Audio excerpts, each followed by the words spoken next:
Congress is still working to draft President Donald Trump's tax bill with little time to do it. As the Associated Press reports, they are pushing to have the budget complete by Memorial Day, but Congress still needs to find a way to cut billions of dollars in federal funding to accomplish that goal. As News Center Maine's Raya Wooten explains, Maine Democrats warn that leaders in Washington are targeting health care. 400,000 Mainers, 70% of nursing home residents, and half of all Maine children. That's how many people depend on MaineCare, the state's Medicaid program. As a result, state Democrats say Republicans in Washington, who have the majority, are looking to cut $880 billion in federal spending.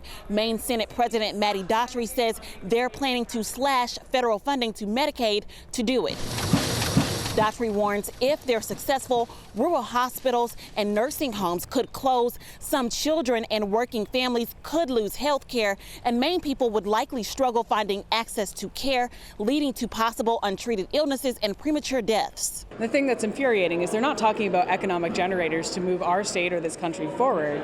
They're talking about using it to fund, tax cuts for the ultra wealthy. Now, this is where state Democrats and state GOP leaders seem to disagree. State Republican Senator Trey Stewart says too many people rely on MaineCare. Despite health professionals drawing attention to Maine's underfunded health care system, Stewart and many GOP leaders say they don't support additional funding to MaineCare at the state or federal level. Instead, they call for reform to MaineCare eligibility requirements. That require that people who are receiving that benefit do one of a few things: volunteer in their community for a certain number of hours each week, go to school, better themselves so that they don't need to continue on in this generational poverty, or go work for 20 hours a week. Daughtry's press secretary says they do not support amendments to MaineCare's eligibility requirements based on the impact changes have had in other states. At the State House, Raya Wooten, News Center Maine.